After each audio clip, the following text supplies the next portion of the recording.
Para iniciar con el examen osteoarticular de la mano y de la muñeca, vamos a tener en cuenta 3 puntos claves: la inspección, la palpación y la evaluación del movimiento. Para la inspección vamos a examinar las eminencias tenar e hipotenar, los pliegues palmares y los pliegues falángicos. Para la palpación vamos a palpar todas aquellas articulaciones de la muñeca, de la mano y de los dedos, y estas deben ser lisas, no deben tener nódulos ni hinchazón, ni debe presentarse dolor a la palpación. Para evaluar el movimiento vamos a pedirle al paciente que realice ciertas maniobras. Para ello vamos a iniciar con una flexoextensión de la muñeca, en donde la flexión dorsal debe ser de unos 60 a unos 70 grados, la flexión palmar debe ser de unos 70 a unos 80 grados, pero esta puede llegar a los 90 grados en pacientes hiperlaxos. Para evaluar la flexoextensión de ambos lados, vamos a pedirle al paciente que junte las palmas y que eleve los codos todo lo que pueda para evaluar la flexión dorsal. Luego le pedimos que junte los dorsos y los baje hasta crear una horizontal, esto para evaluar la flexión palmar. En esta evaluación de la flexoextensión es interesante observar un fenómeno que es el fenómeno de la tenodesis. Esto se debe a que al realizar una flexión dorsal se van a tensar los flexores y esto va a provocar una ligera flexión digital, mientras que al realizar una flexión palmar se van a tensar los extensores y vamos a observar que los dedos tienden a estirarse. Luego, la extensión de la muñeca va a estar a cargo de los extensores carpis radialis longus y brevis y el extensor carpi ulnaris, que van a estar inervados por el nervio radial, mientras que la flexión de la muñeca va a estar a cargo del flexor carpis radialis y palmaris longus, que va a estar inervado por el nervio mediano, y del flexor carpi ulnaris, que va a estar inervado por el nervio cubital. Luego volvemos a una posición neutra para evaluar la inclinación radial y cubital. Entonces, la desviación radial debe ser de unos 20 a unos 25 grados aproximadamente, mientras que la desviación cubital puede ser de unos 40 a unos 45 grados. Y ahora pasamos a evaluar la pronosupinación. Para ello le vamos a pedir al paciente que estire un brazo hacia el frente, que flexione el codo a 90 grados y que lo pregue al cuerpo. Luego le vamos a pedir que gire la mano hacia arriba para evaluar la supinación y que gire la mano hacia abajo para evaluar la pronación. Esto es un movimiento complejo, ya que está involucrado tanto la muñeca como el codo, y en este movimiento de pronosupinación podemos observar que el radio va a ser una rotación de 180 grados aproximadamente sobre el cúbito. Este movimiento puede verse afectado en casos de fractura del radio o del cúbito. Ahora realizaremos las maniobras de apertura y cierre. Entonces le pedimos al paciente que abra y cierre la mano y observamos si la puede abrir y cerrar de forma completa. Luego le pedimos que haga fuerza y ahora le pedimos al paciente que apriete nuestros dedos con fuerza.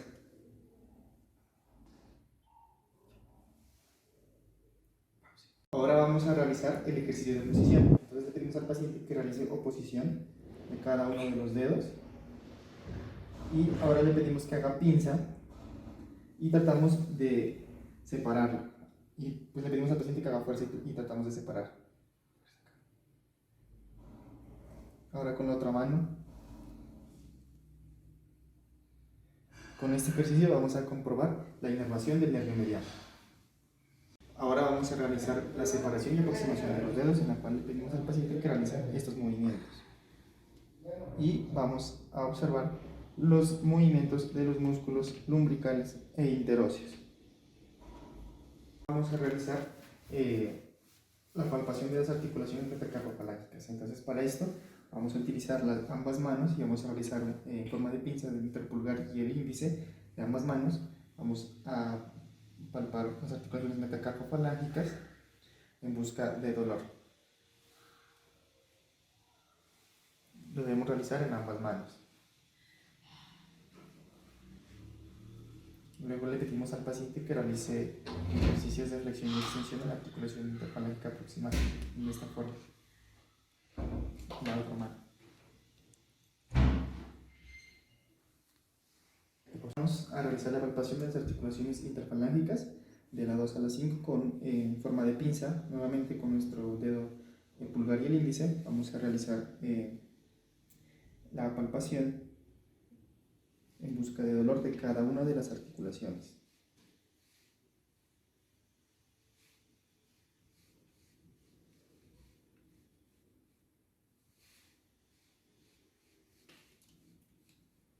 Luego pasamos a la siguiente mano.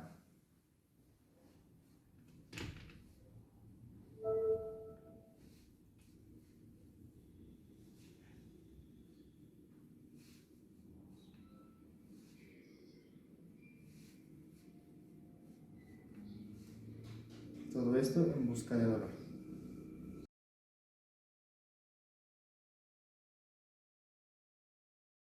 Vamos a palpar la articulación interfalángica, luego la metacarpofalángica del pulgar y finalmente examinamos el movimiento de la articulación trapezo-metacarpiana fijando con una mano la zona proximal.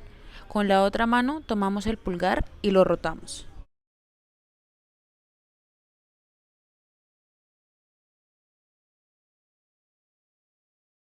Luego repetimos las mismas maniobras en la otra mano.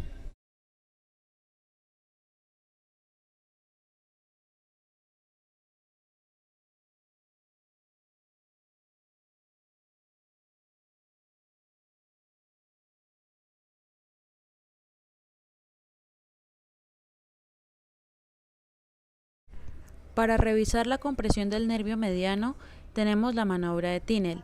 Percutimos el ligamento transverso del carpo.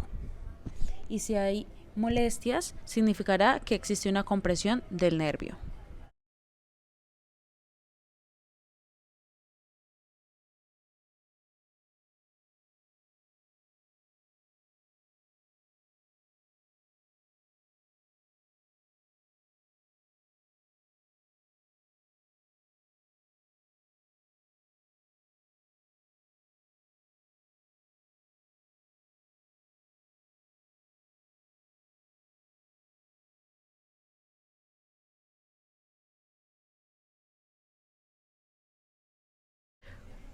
Con el test de Fallen también vamos a revisar la compresión del nervio mediano.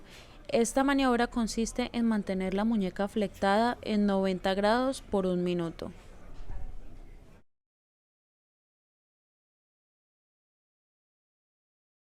La maniobra de Fallen invertida busca revisar la misma compresión del nervio mediano. Vamos a realizar el compromiso del nervio cubital. Como sabemos, la compresión de este nervio se localiza a la altura del codo o a nivel de la columna, cuando este nervio atraviesa el canal de Bouillon, produciendo así una alteración de la sensibilidad de los dedos meñique y anular. En esta maniobra vamos a pedir al paciente que haga movimientos de abducción-aducción de los dedos, mientras que yo como examinador me opongo a este movimiento. Lo que se busca es hipotrofia, particularmente de primer interés. Signo de Fromm. En esta maniobra vamos a valorar el aductor corto del pulgar, que como sabemos también está inervado por el nervio cubital. En esta maniobra le pedimos al paciente que sostenga un papel entre el pulgar y el índice, mientras yo como examinador trato de quitar este papel. La maniobra será positiva si hay flexión de la falange. Compromiso del nervio radial. Según sea el compromiso del nervio, podemos encontrar desde una ligera debilidad a la dorsiflexión de la muñeca como una caída de la misma por emaciación de los músculos. Esfínteres. En esta maniobra se le pide al paciente que flexione los dedos sobre el pulgar en aducción, realizando la flexión lateral de la mano en sentido cubital. Es una maniobra que provoca mucha molestia, pero que en la tenosinovitis de De Kervan es positiva. Para continuar con el examen de miembros superiores es importante examinar el codo. Entonces en este punto se van a examinar pasivamente los movimientos de pronosupinación y de flexoextensión del mismo. Entonces la limitación de estos movimientos nos va a hacer una orientación a favor de un compromiso articular. Entonces la pronosupinación solo puede realizarse pues con el codo flexionado a 90 grados y pegado al cuerpo. Entonces esta sería la posición anatómica, esta sería la posición de supinación y esta sería la posición de pronación.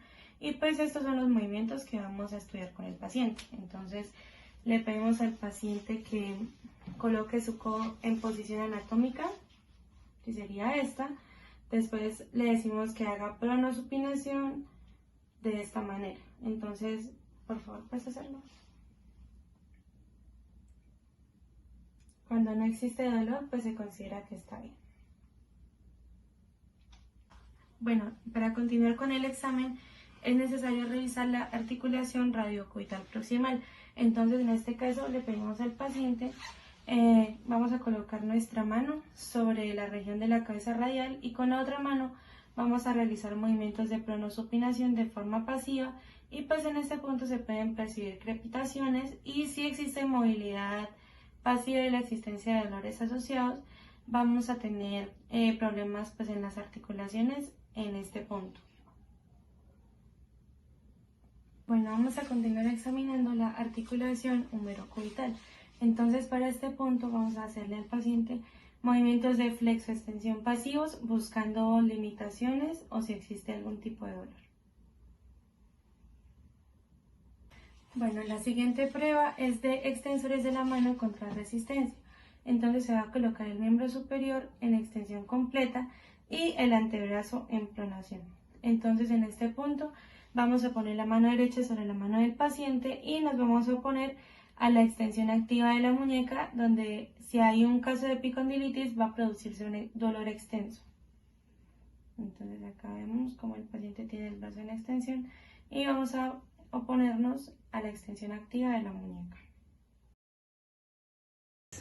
Bueno, la prueba de hiperflexión de la muñeca, lo que vamos a evaluar es si hay dolor. Entonces, con la mano en posición anatómica, el examinador, en este caso nosotros, vamos a hacer el movimiento de oposición a la flexión activa que va a realizar el paciente. Entonces, el paciente va a tratar de flexionar la muñeca y vamos a realizar el movimiento de oposición. ¿Hay dolor? En este caso el signo es negativo. Si hubiese dolor, pues el signo sería positivo.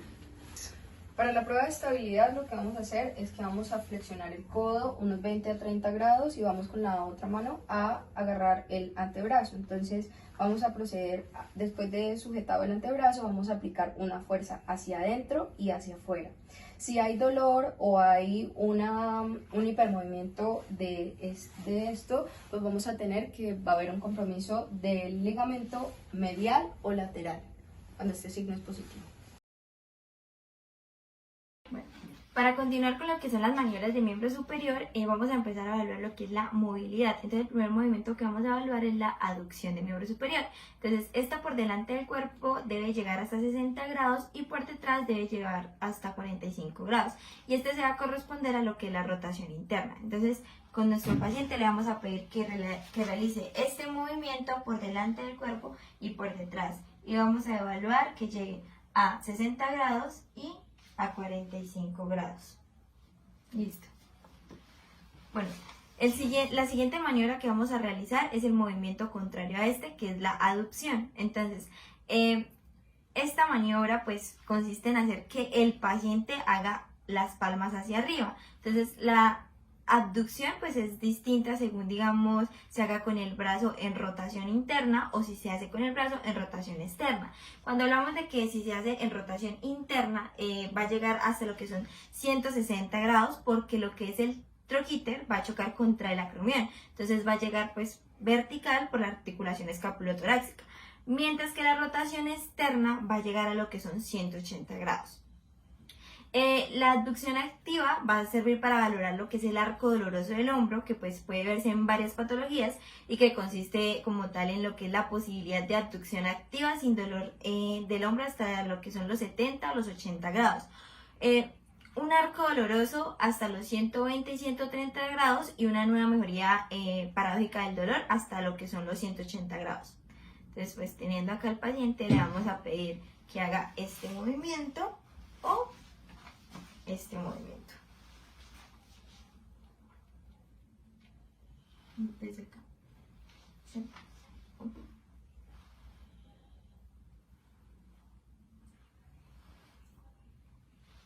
Listo. Bueno, la siguiente maniobra que vamos a realizar es la antepulsión o como tal la flexión anterior del hombro. Entonces, esta en condiciones normales es posible hasta 160 o 80 grados en condiciones normales. Entonces le vamos a pedir al paciente que haga este movimiento.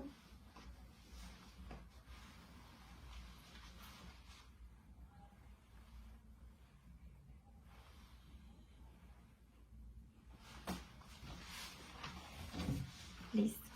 Signo de Joconb. Bueno, entonces esta prueba lo que va a hacer es valorar el compromiso subacromial. Entonces el médico o el examinador se coloca así como estamos acá en bipedestación lateralmente al paciente. Y lo que se va a hacer es solicitarle que por favor lleve la palma de la mano hacia el hombro contralateral de esta manera. Entonces le colocamos la mano en el hombro contrario con el objetivo, también ponemos la otra mano en el hombro para fijar la escápula y comenzamos este proceso de elevación pasiva y observamos si hay algún tipo de dolor en la región anteromedial del hombro para ver si hay algún indicativo de pinzamiento pues en el espacio subacromial.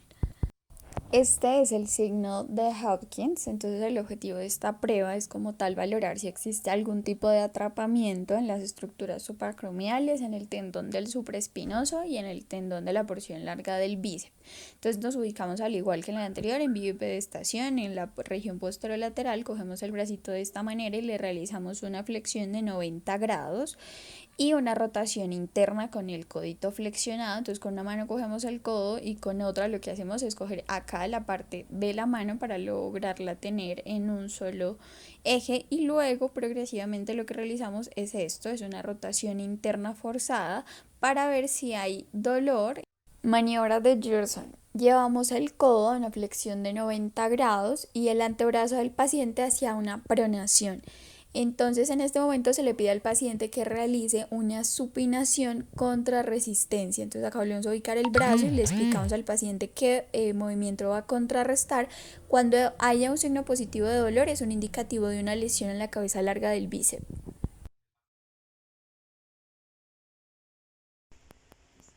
Vamos a empezar la evaluación del miembro superior en hombro.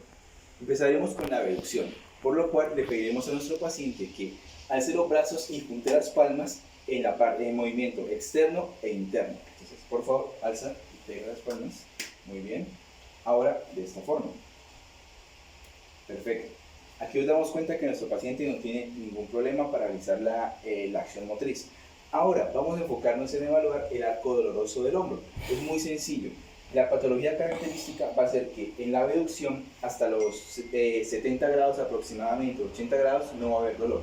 De acá hasta los 120 grados va a haber un dolor, pero luego los 120 grados el dolor se va a atenuar o va a desaparecer. Patología característica del arco doloroso del hombro. Ahora, cuando hablamos de la aducción, podemos hacerlo en la parte anterior o en la parte posterior, por lo cual le pediremos a nuestro paciente de que haga este movimiento, de que se toque exactamente su pierna contraria con el brazo contrario. Ahora, con la otra mano y con la parte de atrás, así. Exacto, y así. Aquí vamos a estar evaluando hasta qué grado puede llegar a aducir el paciente, pero vemos que no tiene ningún problema motriz. Ahora vamos a evaluar la antepulsión, la retropulsión y la flexoextensión horizontal. Empecemos por la antepulsión, por lo cual le vamos a pedir a nuestro paciente que ponga los brazos en esta forma, eso, codos rectos, y podemos evaluarlo de la siguiente manera. Bájalos, eso. Ahora, yo haré fuerza tú vas a hacer fuerza hacia afuera, ¿listo? Haz fuerza hacia afuera, perfecto, muy bien. Ahora vas a hacer fuerza hacia adentro, ¿listo? Perfecto. Ahora, al revés, ponlo así. Listo, ahí podemos darnos cuenta de que nuestro paciente no tiene ningún problema motriz. Ahora, volteate por favor. Vamos a pedir de que ponga los brazos hacia atrás. Vemos si el paciente tiene algún problema. por alguna u otra razón ella no puede poner los brazos hacia atrás. Vemos que no hay ningún problema motor y tampoco hay dolor. Ahora vamos a evaluar la siguiente prueba de esta manera. Necesito que pongas el brazo completamente recto, eso, muy bien, y ahora con esta mano, así, vas a tocar tu hombro. ¿Listo? Vemos que no hay ningún problema, repetimos con la siguiente. Vas a ponerlo recto, eso, y toca el hombro. Listo, perfecto. ¿Sí? Nos enfocamos de que la reducción como mínimo una reducción normal sería de 45 grados. Y aquí están trabajando los músculos glúteos. Por dar un ejemplo, en caso de que no estuviera o que tuviera una patología, sería muy difícil realizar la reducción. Sería mínimo de menos de 45 grados y podemos informarnos de una patología. Al momento de hacer la aducción le pediremos a nuestro paciente de que cruce los pies de esta manera. La aducción. Por favor. ¿Listo? Perfecto. No tiene ningún problema la aducción. Ahora, vamos a enfocarnos en la rotación externa e interna del pie. Por lo cual le pediremos a nuestro paciente de que, estando parados de pie, mueva los pies hacia afuera. Eso, muy bien. El siguiente. De esta manera, perfecto. Ahora, en la rotación interna va a ser lo mismo, pero al revés. Le pedimos a nuestro paciente que la punta de los pies la ponga hacia adentro. Muy bien. Muy bien, listo. Ahora, cuando hablamos de la prueba de Trendelenburg, le pediremos a nuestro paciente que ponte de esta manera, frente a la pared. Muy bien. De acuerdo. Nos tenemos que enfocar en la cadera del paciente.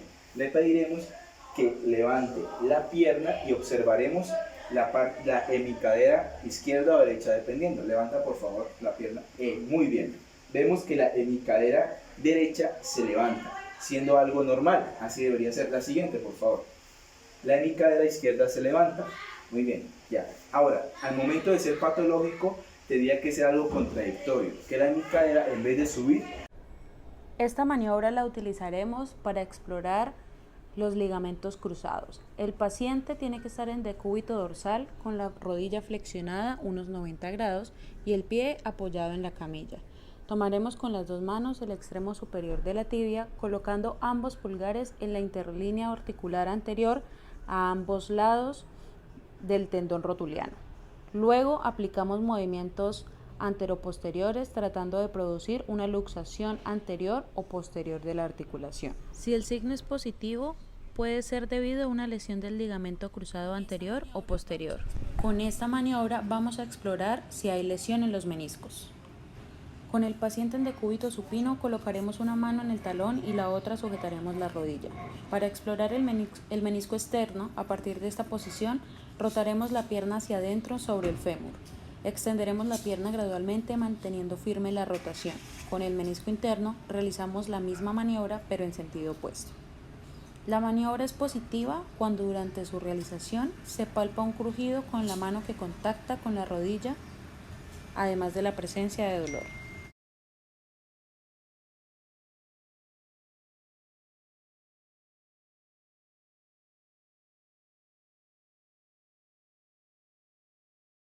Con esta maniobra también vamos a explorar los meniscos. Con el paciente en decúbito prono, flexionará la pierna en 90 grados y vamos a ejercer una compresión firme sobre el talón para presionar los meniscos.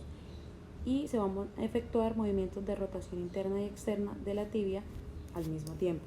Si esta maniobra despierta dolor, es probable que haya un desgarro de meniscos que, según hacia el lado que sea la rotación, será el menisco afectado.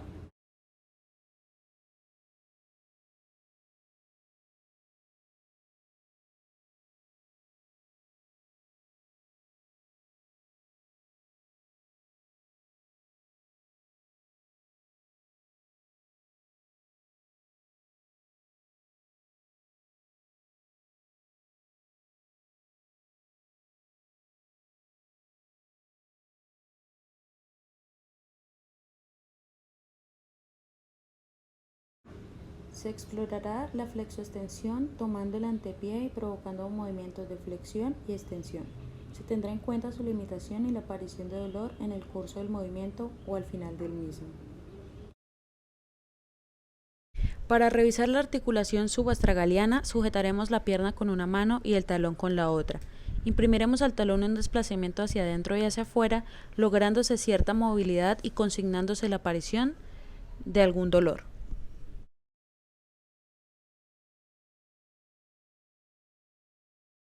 Articulaciones mediotarsianas, entonces la exploramos conjuntamente a través de movimientos de tanto prono como supinación. Entonces lo que hacemos es sujetar el talón así en forma de palanca y con la otra formamos una especie de pinza entre el pulgar y el índice y sujetamos el antepié al nivel distal de los metatarsianos, y con esta mano se imprimen con movimientos de pronación y supinación que se logran súper fácil en un pie normal. Articulaciones interfalángicas, entonces raramente se hace su exploración por separado, entonces también puede realizarse fijando los segmentos tanto proximal y distal e imprimiéndoles movimientos tanto de flexo como de extensión. Entonces de esta manera nos inclinamos a hacerlo en primer lugar por el dedo gordo para ver si hay un movimiento cómodo, y podemos proseguir con otro dedo de esta forma. Realizar la percusión del surco medular interno. Con esta percusión se busca evaluar la compresión del nervio tibial posterior. Esta percusión la vamos a realizar en el canal del tarso. Ahora vamos a realizar una prueba en la cual determinaremos si existe escoliosis en el paciente o no. La escoliosis se define como una desviación, una deformidad de la columna en forma de SOC y que afecta la calidad de vida de las personas.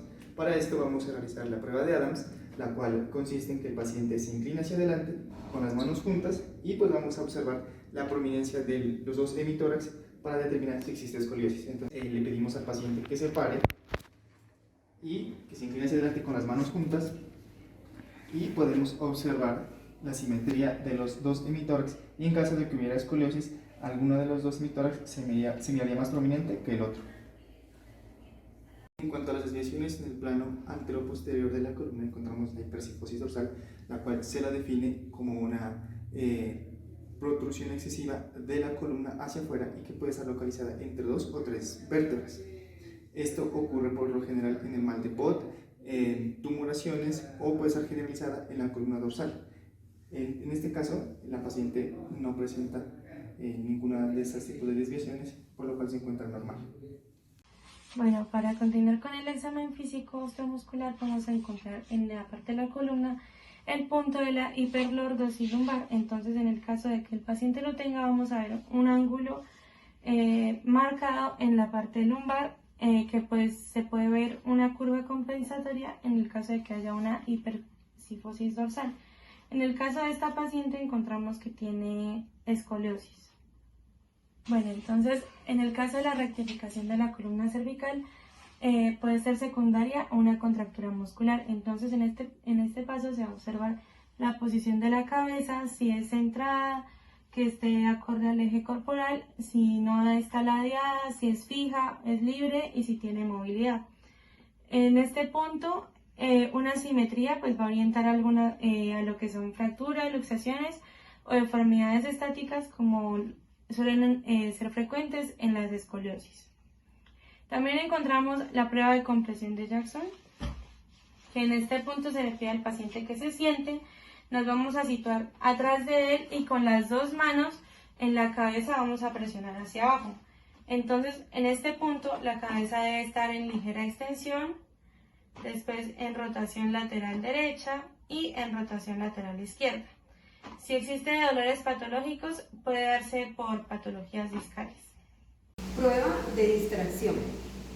Esta se hace elevando la cabeza suavemente con una mano en la cabeza y la otra en el occipucio. Vamos a tratar de elevar la cabeza y en ella vamos a ver si se alivia el dolor provocado por una radiculopatía o una discopatía cervical, o por el contrario aumenta el dolor. Si esto ocurre es porque nos encontramos al frente de una patología. Maniobra de Spurling. Con el paciente en sedestación vamos a inclinar y a rotar la cabeza. Una mano la colocamos sobre la cabeza y con la otra generamos un golpe. Si esto produce dolor, nos encontramos frente a una radiculopatía, especialmente en extensión. ¿Por qué? Porque el agujero de conjunción tiende a estrecharse. Y también vamos a encontrar que esta prueba es positiva en caso de procesos degenerativos de las carillas articulares. Prueba de Addison. Esta prueba sirve para evaluar la presencia de una costilla cervical o de un posible síndrome del desfiladero cervicotorácico. En esta vamos a pedir al paciente que haga aducción, extensión y rotación externa, al mismo tiempo que decimos al paciente que gire la cabeza hacia el brazo que estamos analizando.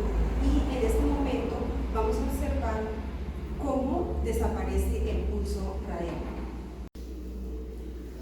Vamos a realizar la prueba de Chobel. Esta va a medir la flexibilidad de la columna. Entonces, ¿qué vamos a hacer?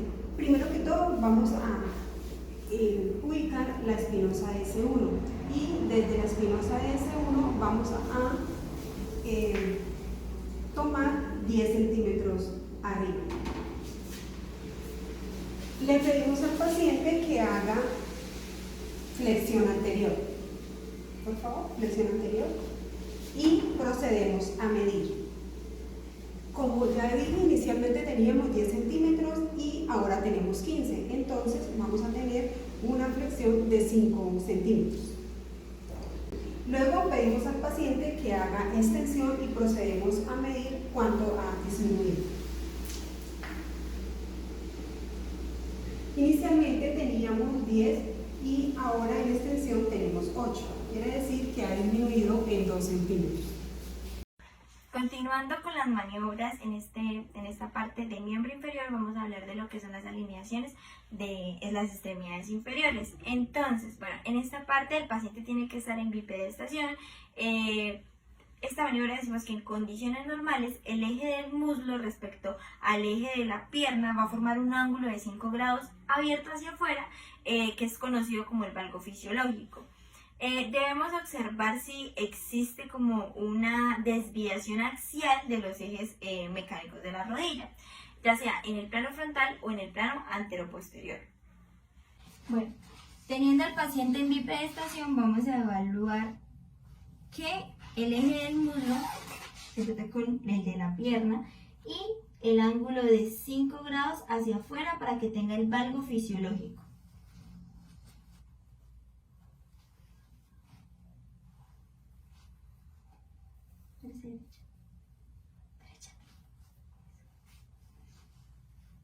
Listo. Para que pues voy a proceder a realizar lo que es la exploración y la estabilidad de la rótula. Entonces, la rótula se debe evaluar primero que todo con el paciente en decúbito supino. Segundo, pues el paciente debe tener la pierna estirada y pues también debe encontrarse como relajado.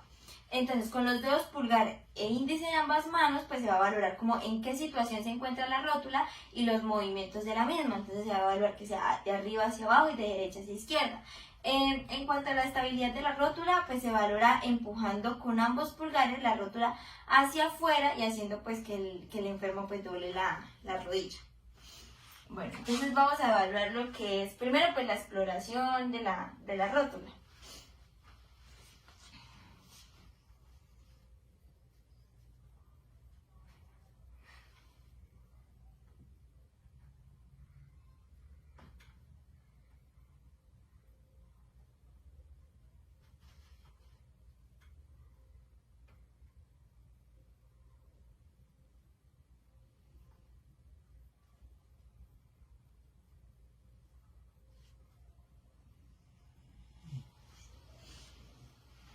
Bueno, ya evaluando los movimientos de derecha, izquierda y arriba y abajo de las dos, vamos a proceder a evaluar lo que es la estabilidad de la rótula.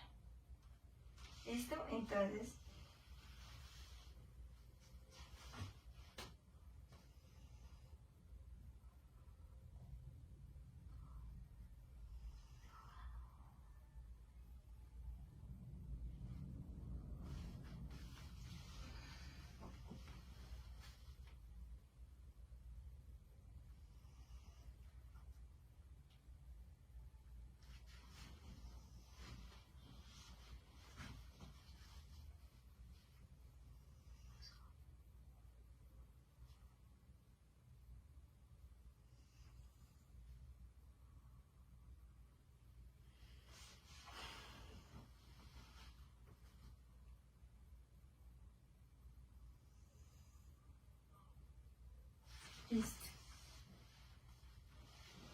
Bueno, la siguiente maniobra que vamos a realizar es la prueba de comprensión distracción sacroiliaca o también conocida como la maniobra de Eriksen. Entonces, pues en esta el paciente debe estar en decúbito supino, como se encuentra esta paciente, y pues lo que se va a hacer es colocar las manos sobre las crestas ilíacas. Entonces, pues vamos a comprimir lo que es la pelvis, ya sea hacia afuera y hacia adentro. Entonces, pues primero, pues vamos a...